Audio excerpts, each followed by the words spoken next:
Hi there, Dental Economist. On today's episode, we're doing things a little bit differently. And we're taking a look back at some of the insightful conversations we've been having with a multitude of guests on this podcast. Listen on to hear Randa Safe, Chief Operating Officer at Cali Dental, examine the benefits of adopting a community-centric business strategy. And Brandon Halcott, co-founder of Save a Dental Team, discuss ways of creating profitability in a dental business. Christy Casey, CEO and COO of Rock Dental Brands, expands on how to build winning teams, while Ben Walling, CTO at Sage Dental, highlights the challenges and opportunities of implementing technology in the dental industry. Listen to John Fiddler, the founder and CEO of Fiddler & Associates, as he lays out the changing expectations of healthcare professionals.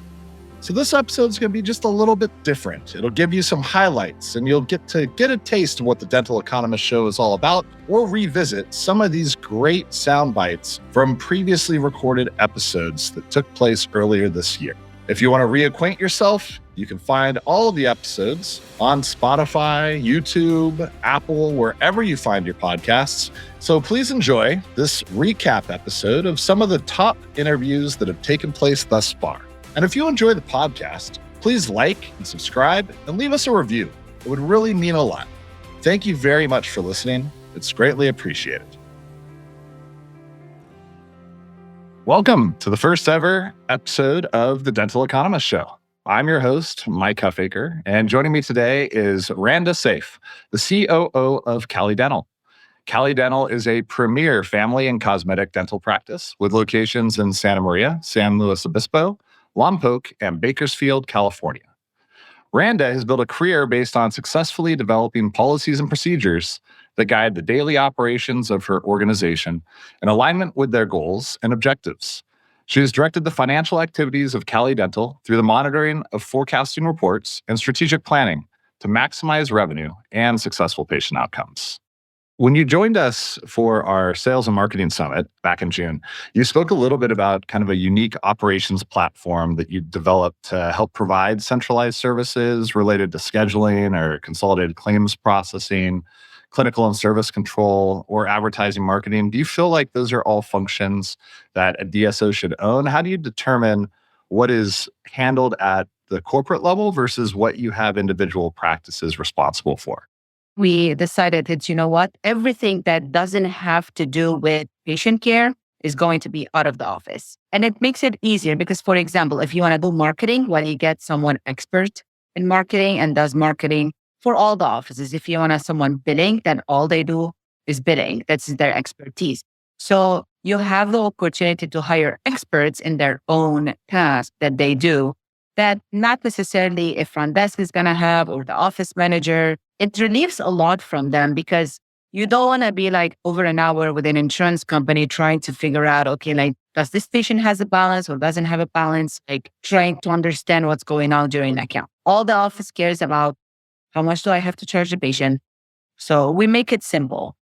As you view your staffing needs, what are some of the things that you do as a company or as an organization to be attractive to potential candidates? And once you have people join your company, what are some of the things that you do that you think are maybe relatively unique that help build a better culture to help with that retention? One thing that is very important to employees is the environment in the office and the tools they work with. If you give them tools that are crashing every day, I can guarantee you they're not going to stay long because they're going to have to deal with a lot of frustration. And when you're frustrated, you're going to be frustrated in the person in front of you. And the person in front of you doesn't care if your tool is good or bad. They expect you to be perfect. They expect you to be compassionate. They expect you to smile every day. So you have to make their work environment good for them to thrive. If not, it's not going to work. You have to make it very straightforward. You have to make it that they don't work overly hard to get what they need. Just give them the information in front of them as soon as possible. Dentistry is very tough. I think society doesn't give it enough credit. Unfortunately, I don't know why we're in that bottom chain of the medical. We're not as important. It's a tough industry. It's not easy to find people to deal with dentistry, knowing that you already, when you come in, you don't want to be there. In this episode, I'm joined by Brandon Halcott, a dynamic force in the dental industry. Brandon is the co-founder of Suva Dental, a company dedicated to supporting general practice dental offices and delivering exceptional care, focusing particularly on the Midwest and Southwest regions. Previously, Brandon built True Family Dental to over 20 practices in the Midwest before transacting the business in a strategic deal with Heartland. So now that you're building a new organization, is there any technology that you're excited about? I mean, there's definitely changes that have taken place over the last couple of years, and AI has really burst onto the scene and become very prevalent. As you evaluate the landscape, what is it that has kind of caught your eye? I think the reactivation piece of what patients haven't, like going through one's software and looking from a preventative perspective, who hasn't been in for that cleaning that they should have been in for, and reactivating them with using AI technology from a marketing perspective and other pieces there with text, email, call, those type of things. It's all those pieces that traditionally there were lists that were printed off overdue hygiene appointments, and then the team was going through them. But now there's a lot of technologies. I think efficiency is coming in place a lot more. And then on the equipment side, the scanning capabilities, like that's just really interesting, and not having to do impressions for, there are a lot of patients that suffer through impressions, they're gagging the whole time. And to be able to just avoid that. And what we've seen and what we've in talking to providers, like there's a really good fit in terms of the product that's being delivered from those scans. And so then you have less redos and remakes. And so you're more efficient from a chairside delivery perspective there as well. You mentioned people and culture, and one of the things that I've heard you talk about is that we as humans are kind of hardwired to grow and to want to grow and to improve and to get better. And you had mentioned that when you look at your company and when you look at your practices, you're looking to provide opportunities for growth for the folks in your organization. I'm curious what that looks like. I know this is a little bit kind of in the weeds question, but what it actually looks like for the various positions within either a dental practice or the corporate organization and support services for your practices. As you're growing an organization, you're taking those opportunities and making sure that you're looking inside as well as outside to give people the chance to grow. And then from a support center perspective, same thing. If someone's in a, let's say, account receivable or account payable role, and they're continuing to grow and mature and looking for additional opportunities, like that team will be a single person, then it might be two people, and then three, and then someone overseeing that. And that just happens, like all of the different providers, are different service lines within the support center that provide services to the practice. Like it might start out as one person wearing two hats, and then as it becomes siloed and job specific, someone can move into that role. And then as the team is built there, they can have that opportunity as well. That's fantastic. Where do you go to learn? What podcasts do you listen to? Do you have any favorite books? I heard you talk about, world-class performers want to continue to hone their skills, specifically what they're great at. How are you thinking about that these days? What are you focusing on? I was consuming business books on how to build a business. And then, and I've gone through a lot of those, and there's always new ones that come up, and I'll continue there. But spending more time right now on the KID program because I want to do a great job at it. And so how do you do a great job? Well, you go learn as much as you can and try. So I view that as an incredible honor right now, and a really big responsibility that I've got to hopefully succeed at. And it's interesting because 20 years from now, I'll figure out how we did. There's no KPI monthly or quarterly or annually right now. There's no year-over-year growth. There is from a physical stature, but yeah, I view that. So spending a lot of time there right now. And there's some guests on Tim's show that would quote a book or mention a quote or an author, and then you go there, and then that author highlights a bunch of people in terms of the index or whatever it might be, and then you unpack it that way. So try to spend more time there to be the best that I can there. On this episode, I'm joined by Christy Casey, the CEO of Rock Dental Brands, a business whose story has been going since 1936. Under Christy's leadership, Rock recently surpassed the milestone of having over 100 affiliated dental and ortho practices across 5 states, served by their support center, headquartered in Little Rock, Arkansas. Would you say that you prioritize hiring from within? So when you're talking about those really highly specialized trades, you've got to go outside and find that talent. But I think it's a really good mix. Now, the other part of that This is funny because I get asked a lot of questions about what are you doing to hire more women? I'm like, we have the opposite issue because the majority of individuals who work inside dental clinics are women. And if you believe in them, you train them, you lead them, you mentor them, you guide them, you push them, those people step up. So then you find yourself working in a company that's mainly women. And we're looking around saying, I don't have an issue with women. I need to get some more men in here. So it's kind of funny when you watch that happen. When you see that happen, you know you have a culture of succession planning and development. And I think that's really important. I'm curious, you've managed people for a very long time, and you don't run an organization like you do today without having the ability to have hard conversations. Do you have any advice for how to have hard conversations and how you approach those with the folks that you work with? I typically start with, do you want feedback right now? Because there are times when they're not mentally ready to hear the feedback, and you need them to come back to you and say, yeah, I'm ready now. I want to hear it. Because I think that's an important part. We're going to have this conversation. Do you want to have it today, or is today not a good day? Typically, people are then curious and they want to have it. This is going to sound kind of harsh, but I'm somewhat known for saying I care more about your future than your feelings today. So I want people to know I'm actively invested in them. So when I'm giving them feedback, it's not because I'm trying to be critical of them. It's not because I'm trying to be very picky on their certain tasks that they've done. It's because I care about them as humans. And so I believe putting that out on the table that I'm giving this to you because I care about you is very important. And then I believe in being super transparent. How do you think about mentorship? And when you think of your career and the mentors that you've had, did that happen organically? Did you actively seek mentorship out? And how do you think about that? I think if you're going to get mentorship, you have to be vulnerable. You have to be able to say, I am struggling with this. It might feel like a really minor thing, but I'm struggling with it. And if you're going to get that mentorship, you need to be very open about, here's where my struggles are. I don't know how to think about this. I need some concepts or ideas, where some resources, some tools that I can go seek. If I went through the number of mentors that I've had over the years, it would take a really long time because they come in so many different forms. I had a number of leaders that I had the chance to work for who were invaluable in my success. And it's really fun to look back on those times and those people and be extremely grateful for anything that they gave me. And so I'm always willing to help anyone out. On this episode, we're joined with Ben Walling, the Senior Vice President and Chief Technology Officer at Sage Dental.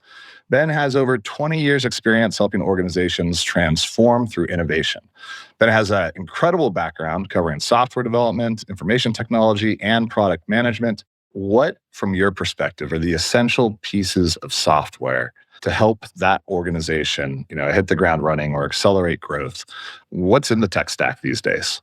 I think it's become pretty basic to have, your patient engagement, appointment reminders, confirmations, some form of patient self-scheduling. The days of expecting patients to call in or you to call the patient they're over. People don't answer the phone. You need to be able to do that over text message. Preferably, the patient can schedule themselves. But I think you've got to manage that patient experience first and get those things in place, because acquiring and retaining patients is very, very important. And then secondarily, you've got to make the staff experience the right one. You're asking the staff to see a lot of patients, to provide high quality experience to the patient. And if you bury them in the computer, they can't provide a good experience because they're head down, staring at the keyboard, keying some stuff in, the patient's in front of them feeling like they're not being attended to. You made a comment. First time I met you was at the RCM boot camp that Zentist put on. And I think you said something about practice management's basically like the devil, and we don't do really great work. And I know that there's opportunities there. Where do you think that the software for practice management falls short today? I think both, in terms of the patient experience and the staff experience, right?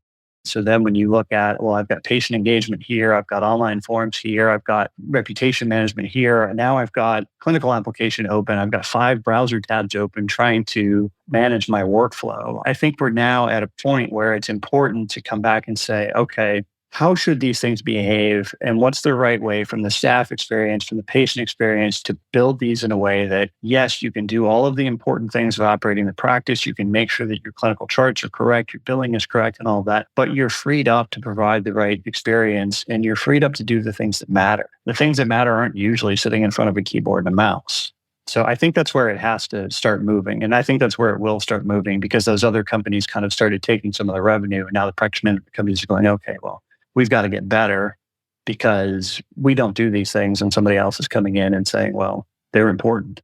When you release something or come out with something new, how do you measure the success of that? You can measure the effect on collections. You can measure the effect on hours saved. As we grow over the last year, we've nearly doubled in the number of offices in 3 years, and our RCM staff isn't any bigger. So you can look at metrics and say, hey, these tools and things that we're putting in place are having cost savings. They are having an effect on actual outcomes that affect patients. You want to estimate their insurance correctly because they think you can, and they expect you to. You can make sure that we're collecting appropriately in those things. So there are things to measure on that side. They're not always obvious and direct, but we do try to ensure that where we're spending time and money is returning value that we expect. On this episode, I'm joined by John Fidler, founder and CEO of Fidler & Associates. Since 2017, they've been proudly offering a nationwide executive search and consulting service in the healthcare industry. John has placed over 200 people throughout the country for DSOs, manufacturers, distributors, you name it. He specializes in hiring, training, and building teams that deliver quality healthcare. A mutual connection of ours, our editor-in-chief here at Planet DDS and a connection facilitator extraordinaire, Beth Gaddis, introduced me to John, and I'm looking forward to hearing his insights on the dental industry, hiring market, and where he sees things going in 2024. What can and cannot be trained in terms of hard and soft skills? I think where we kind of see like intrinsically, you can't really teach it. It's kind of, we call it the want to. And it's kind of those soft skills of, do they want to get better? Do they want to be there? Do they want to treat people right? You can read leadership books and you can do all these things, but do they want to be a leader? And so I think a lot of it kind of hovers around that want to in the middle. And so when you dig deep into candidates, is it something that they feel like that's what they want to do? Just because they were a great regional manager does not mean they're going to be a great director of operations or direct, And so there's kind of that ceiling. Do they want to do that? And so I think as a group and as an executive search firm, try to dig in to find out what that want to is, and then kind of leverage that of giving them the opportunity. So when you're talking about the want to, I actually find this really interesting. And it's something that resonates a lot with what we look for in our business as well when we're hiring new folks to come and join the team. How do you qualify and get an understanding of what the want to is and whether or not that motivation actually exists? First thing is you ask, right? And so what do you want to do? What's the plan? And that's where I think kind of people start giving you insights into it. And, I think the art part of it is, when you're talking to somebody, you just kind of feel it, like you just feel like they're being truthful. There's a passion there. And I think if you just kind of ask questions up front, and I feel like I'm doing a lot of talking on the podcast, but that's the point here. If you just ask questions, people start to reveal themselves. And again, that's all part of the process. And so we'll have folks on the initial interview or initial call, they'll kind of tell us some things, and, we kind of pick things up, and then, we'll give them a little bit of homework on it, or we'll give them a little bit, and if it takes them 4, 5, 6 days to kind of come back to it, maybe they're just kind of telling you what you want to hear. What are some of the biggest mistakes that can be guaranteed to push employees away or drive talent away from your organization that you've seen groups make? I think folks now want to come in and have a little bit of freedom and kind of make that role themselves a little bit, which, makes sense. Some people are very, very strong at certain aspects of that role and may not be the same as the person there ahead of time or fit directly into this box. And I think there's just different paths to be successful. Thanks for tuning in, Dental Economist. We've just wrapped up a fantastic journey through the highlights of the podcast so far. I hope you enjoyed revisiting the conversations with the likes of Randa Safe, Brandon Halcott, and Christy Casey, and found them as illuminating as I did. If you missed any of these episodes the first time around, now's the perfect chance to dive deeper into each expert's advice. We've linked all the full episodes below in the description. Remember to subscribe to our podcast and turn on notifications so you never miss an episode. And if you enjoy the podcast, please leave a review or give us a star rating. We'd really appreciate it. If you have any questions or topics you'd like to explore, don't hesitate to reach out to me. I would love to hear your feedback as well as suggestions for future guests. The Dental Economist Show is brought to you by Planet DDS, home of Dental OS. To find out more about how cloud-based dental software by Planet DDS helps unleash dentists and their staff to focus on patient care, visit www.planetdds.com. Stay tuned for upcoming episodes by following wherever you listen to podcasts. And thank you for listening.